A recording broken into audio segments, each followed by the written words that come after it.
Hello everyone, welcome to our Let's Play series of Torment, Tides of Numenera. This is Colonel RPG as usual, and I'm very happy that you chose to join me today here in the hideout of the cast-offs, where we are gonna have to meet a lot of people. There's a lot of people for us to talk to, and we came here last episode because we're looking for, actually, who are we looking for? Let me see. So, I found the cast-off sanctuary of Mil Avast, indeed. Several cast-offs are gathered here, hiding from the sorrow. Mazov is among them. That's the guy. Of course, we ran into Padja Reckham, and she said she left, didn't she?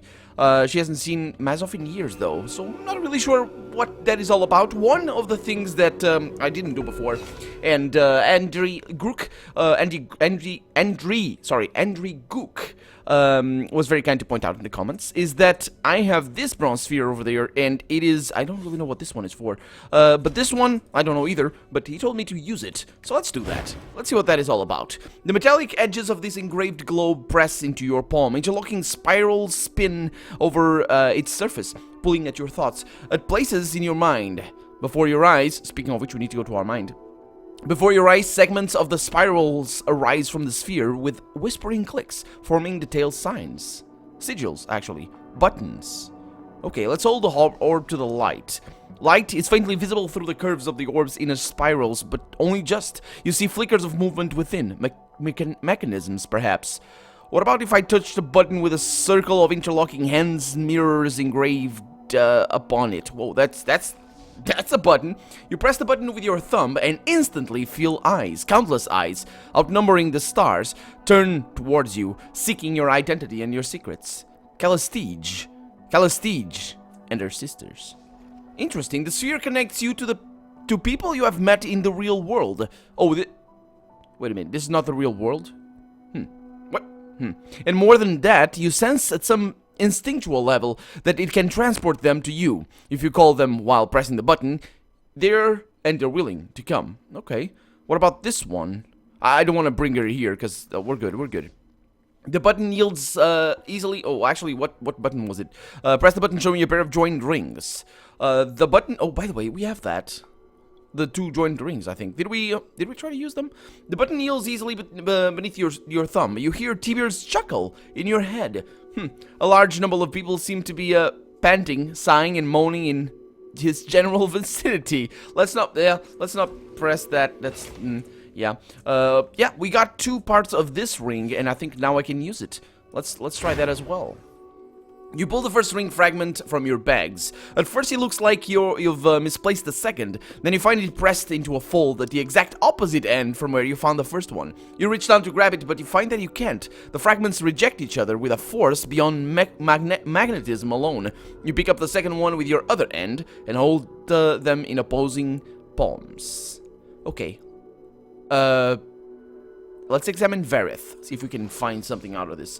You hold the ring fragment to your eye. The fragment's edges are rough, as if sundered by a mighty strike, but on one end you can still see a rocket that might have fit a gemstone or something, a socket rather, a gemstone or something else. You weigh the other ring, we can do that. You weigh the other ring fragment in your hand. The fragments feel like they should match somehow. The protrusions and socket clearly fit. It is almost as if they cry out for you to be joined. Cry out to you to be joined. Yeah, they didn't before. What about Arif?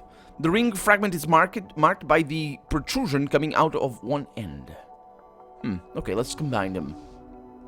Pinching the fragments between thumbs and forefingers, you struggle to bring them together. The force repelling them is not magnetism. It's almost as if someone is holding your hands apart with impossible contemptuous strength. Nevertheless, there must be a way to join Arif and Vareth. You just haven't found it yet. Okay, apparently we can do that with the Tidal Affinity. I don't think pushing it is gonna work, but I'm still gonna ask Erritis to help me on that, because he's pretty good at this. Hey man, he did it. I'm not really sure if that's gonna work. It's probably not. Ever so slightly, you force the ring fragments together, pushing your way through the massive force repelling them. The closer you bring Arif and Vareth together, the more they seem to resist. Beads of sweat form on your forehead and your muscles scream in agony, but then finally the moment you force the rings to touch, the repelling force completely dissipates and the 2 fragments eagerly latch onto each other. The complete shadow ring lies in the palm of your hand, simmering with barely restrained power. Okay, the Shadow Ring. Plus 2 relativistic ignores damage on attacks. This is very good, isn't it? This is very good, isn't it? Relativistic damage. Basically, that's what it means. It ignores damage. You found Aerith and Vareth and the 2 halves of the Shadow Ring, and with great effort, quite literal, reformed the object that had been shattered by your sire. The resulting artifact looks like a plain dark gray metal ring. When worn, it redirects powerful forces into any target struck. That's pretty good. Let's pocket the ring and let's give it to... I suppose anybody that can... I'm not really sure who I should give it to. Probably not me, I'm thinking. So, let's see. Erritis, do you attack a whole lot? He doesn't really... I'm not even sure if he can use that. Oh, that goes over there in that ornament. So, not for me. What about for you? Sucker Punch. No, he doesn't use that too often. Let's put that over there. And let's give that to you, so you can wear. There we go. See? Now you're doing damage that cannot be resisted. Which is a good thing, because he always is complaining that, oh no, my damage didn't do anything. How strange. Oh, what is this, armor? Never heard of such thing. Anyway, oh, my deal's leaving. Oh, yeah, you're a trader, aren't you? Lady Ench, I think we talked to her last episode. Welcome back. Yes, we did. I don't remember if we talked about all the things, but, we have... Yeah. No, I don't think we did. Do you do a lot of business here in Mil Avest? Well, put it like that. No, she says, grinning. And it's not normally me doing the selling, not like I used to. In normal times, I'm treating major customers to fancy dinners, yelling at my advisors, and sneaking in the odd bespoke order before more paperwork lands on my desk. But, well, these aren't normal times. People are saying the Sorrows is on the hunt again. I don't know if it's true, but better safe than sorry. So instead of passing the time or arguing like everyone else around here, I'm back to being a humble merchant. For now. My little empire can run itself for a while, she says. I'll be back soon. Oh, really? You have an empire? That's good. You must do a lot of business with the endless battle going on. I'll remember that. I don't know, she says carefully. I don't take sides or opinions on that conflict. Bet for business. Sides. Huh. Your name is Lady Anche. Are you royalty?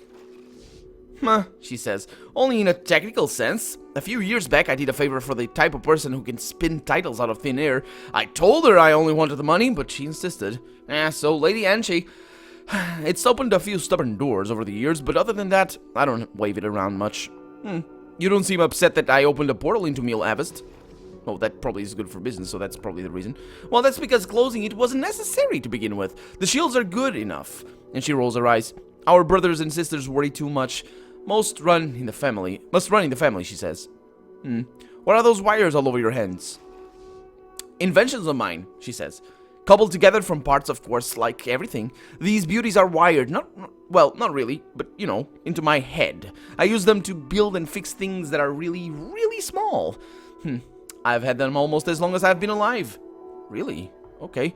I thought I had more questions to ask, but apparently not. Let's talk about those upgrades you mentioned. Sure thing. But in case I wasn't clear before, I can do much with what you're wearing. It's pretty good as it is. Your friends, on the other hand, I can help. Who needs work done? What about Aligern? You trying to tell me something, kid? Well, probably. Amshake grins, eyeing your companion. I could shore up your vest and coat, maybe, well, add some lining of my own design that will run you 65 chins. Okay, let's just upgrade for the armor.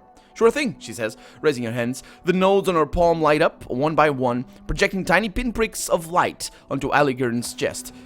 He eyes them uneasily as they race about, altering his equipment, but nods at you.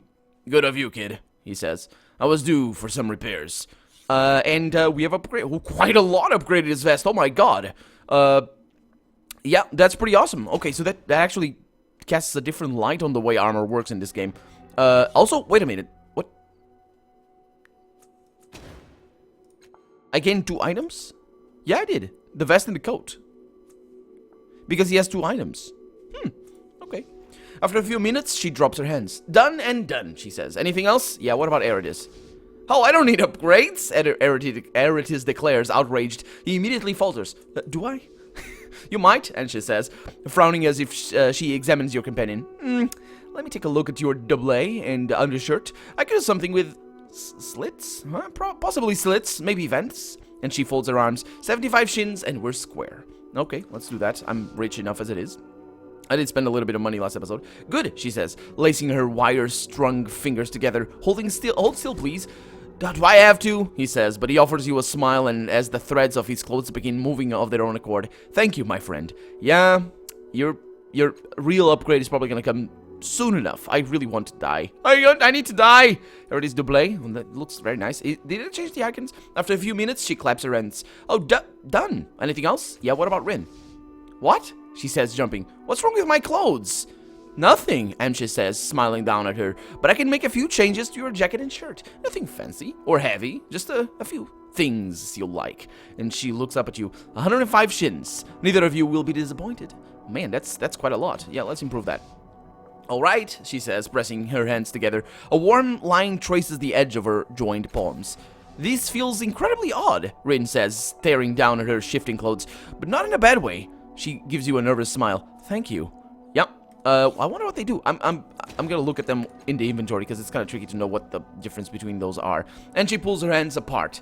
Their glow fades as if they fall, as they fall to her side. That should do it, she says. Anyone else? Not really. I want to talk about something else. So yeah, I didn't look at her. How did I look at her upgrades last episode? I don't know. It's been 3 days since I recorded last episode.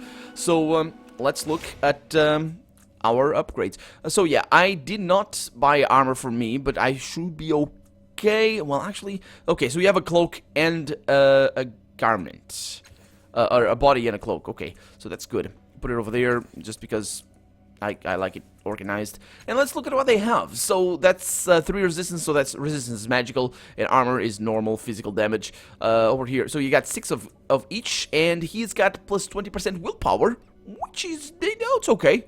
Actually, that's just increases the chance to shrug off the effects of esoteric attacks. So that's quite okay, actually. That's double the chance that he had before. And cannot be unequipped even. Okay, that's fine. I don't need to do that. Plus 5% on melee attacks. As for a cloak's plus 15% evasion, which is pretty nice because he's more or less good at that. Although not as good. Well, Erritis. Oh, no, wait a minute. That's Erritis.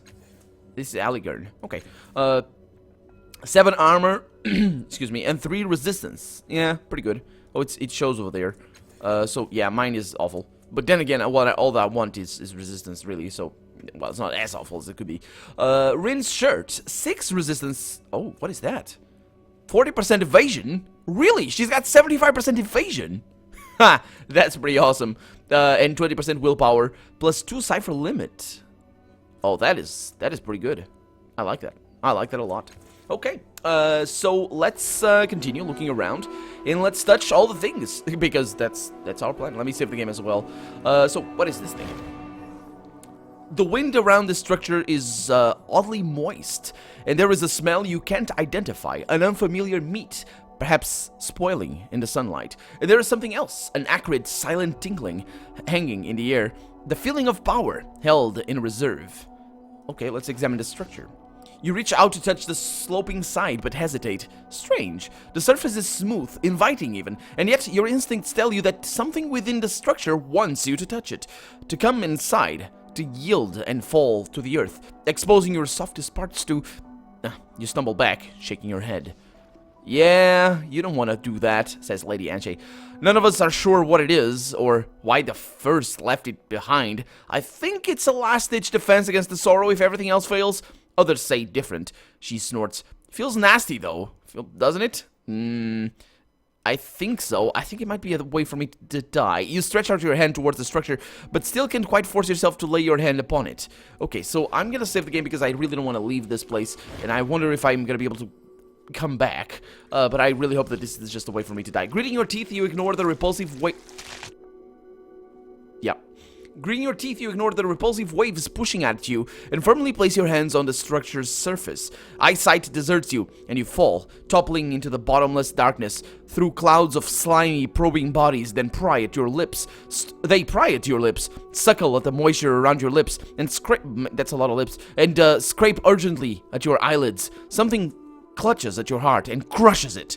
It is the last thing you feel. I can't die. Well, I hope you do.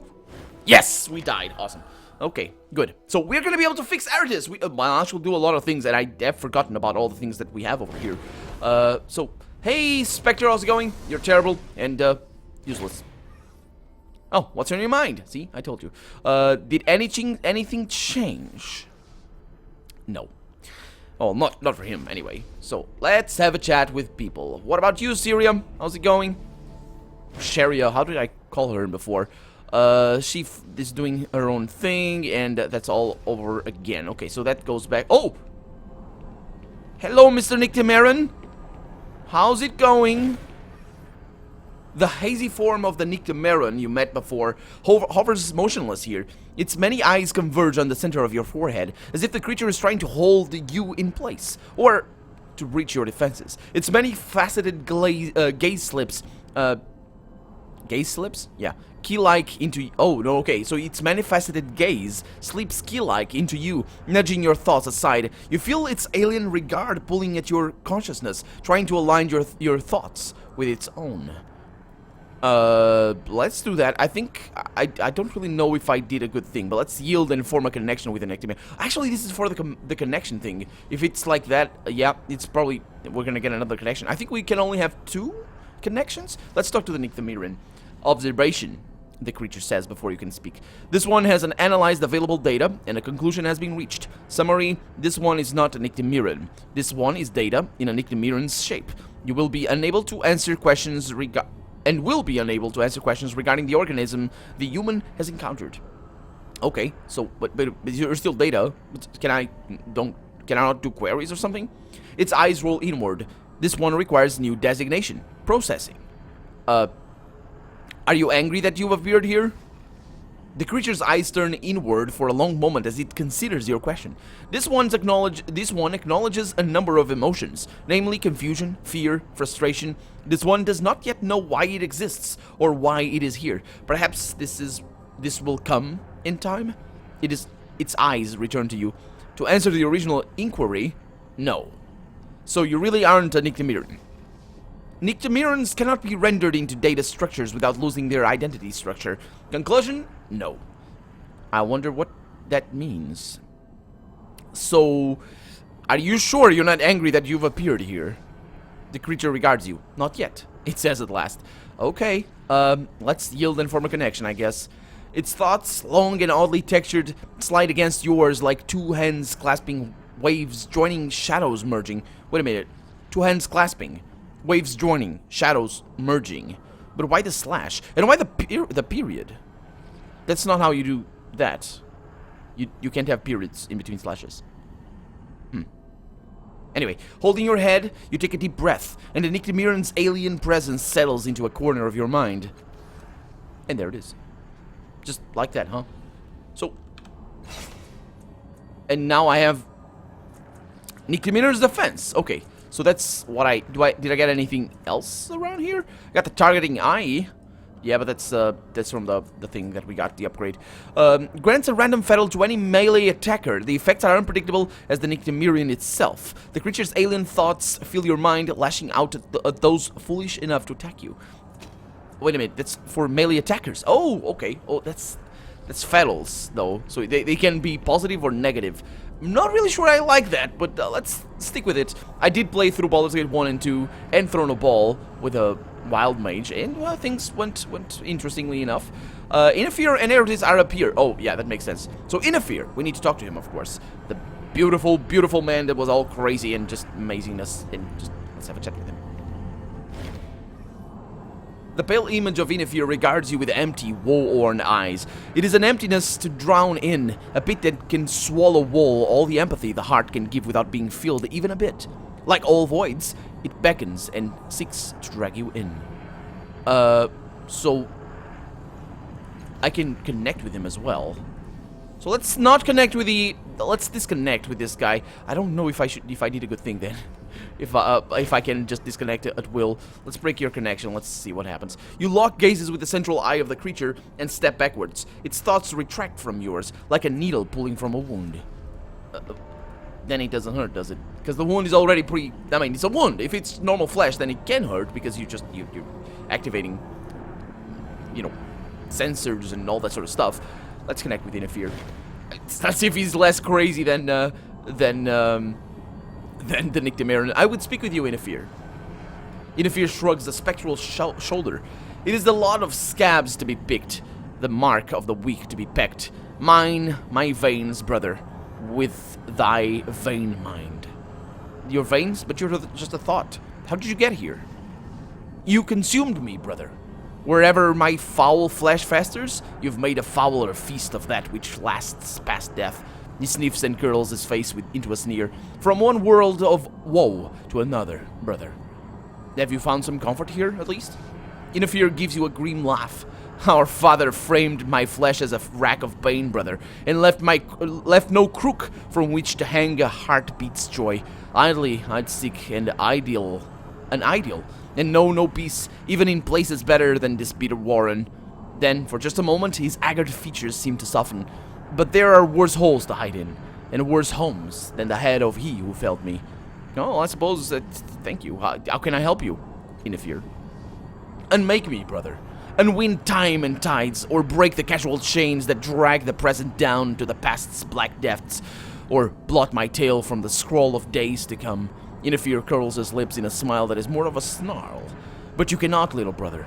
Even the changing god could not change a thing, and you are but his walking shadow. Is there no way I can help you? None, indeed, brother. Okay, can you teach me how to open the gate? Again. Never, brother. It is a lesson I would teach to none but the one who made us. Oh. What? Well, tell me something you learned in your years beyond the gate. Something flashes behind Inafir's eyes, a shadow of a shadow, but just as quickly it is gone. Brother, all places teach the same woe. There are better things for you to study. But can you tell me something, at least? No, brother. These lessons are not fit for words. Okay, let's let his consciousness drag me in. It's consciousness? Emptiness, yeah. You allow Inafir to draw a part of you into his pain-hollowed heart, and in turn, you take part of his agony into yourself. In doing so, you feel yourself harden and grow stronger, though it is a strength that seems to twist inside of you. Inafir's madness is the thing I gained. Okay, let's see what it is. It's good that I can just connect to it. Oh boy. Oh boy. Draw strength from madness, but pay a cost, so minus intellect pool, that's not too bad. And I get might edge, and +1 training level in intimidation. That's kind of okay, actually. Your brother's agony and powers lives within you, crippling you, strengthening you. I think it's interesting that I can do that. It's like it's kind of like I'm sharing his pain a little bit, right? That's the thing I can do to help. I think maybe I don't know, probably not, but anyway. So that's that. I lost my I lost one there on intellect, but that doesn't really matter. The good thing is that I get intimidation. The bad thing is that I already have intimidation on Erritis, but that's at least I can do that if I need to. It's always good to have skills on me. So Erritis, how's it going, my friend? How's it going? The reflection before you resembles Erritis, but an unmistakably older one. No golden glow surrounds him. He is plain, weathered. His hair is streaked with gray and white. His mind is blank to you, dark. His eyes are wild with the weight of his thoughts, but you can't hear any of them. Oh, really? But what does he mean? I think this is the real Erritis. I think. What are you doing in my head, Erritis? You found my herding stick, he murmurs, staring at the ground. I put it down before I opened the black box and the demons came out. They filled every part of the alcove and they filled me up. He takes a deep, shuddering breath. Most of them are inside me now, shouting and watching. You found the ones that were left, and they brought me here. Wait a minute, the demon, what? Oh, so that's the voices that... Oh, so that's the voices in his head. Tears fill the wrinkles over the corners, at the corners of his eyes. How can I help you? He does not appear to have heard you. I need help, he repeats softly. I'm lost. I lived in a grey field with my yawl. I named them and pet them and clipped their yellow wool. A tear spills down his nose and drops to the ground. I think they're all dead now. No one fed them but me. He looks around, possibly for an exit. Oh, I lived in a grey field with my y'all. I don't know what y'all means. Well, put it like that, I do know what... Oh, y'all! How y'all doing? No, that's not it. But yellow wool... That's just... It's just animals, I suppose. A dark red light rises in his pale eyes. That was a long time ago, before the demons came out of the black box and filled me. Before I was called to adventure! The louder words tear themselves out of him, and he recoils from them, covering his ears. The glow ebbs from his eyes as suddenly as it came. I wonder if Rin could see into... Oh, wait a minute. Oh, I thought I saw a little thing on me. That's my fettles. I wonder if Rin could see into his madness. I wonder. But the voices, yeah, that's one of the voices I've been hearing in the other Erritis' mind, isn't it? He nods, still clutching his ears. They're the loud ones, the brave ones who make me be brave. The other ones whisper, they watch, they're hungry. Indigo flickers at the center of his pupils like a distant bonfire. They want me to die. But that's him thinking? Erritis' mouth doesn't move, but the words seem to come out from him anyway, hissing from the depths of his throat. Well, let's find out what happens to him next episode. For now, I'm Colonel RPG, and this has been Torment, Tides of Numenera. I really hope you've enjoyed it, and if you did, go ahead and leave a comment, like the video, but above all, thank you so much for watching, and I hope I'll see you next episode. Bye-bye.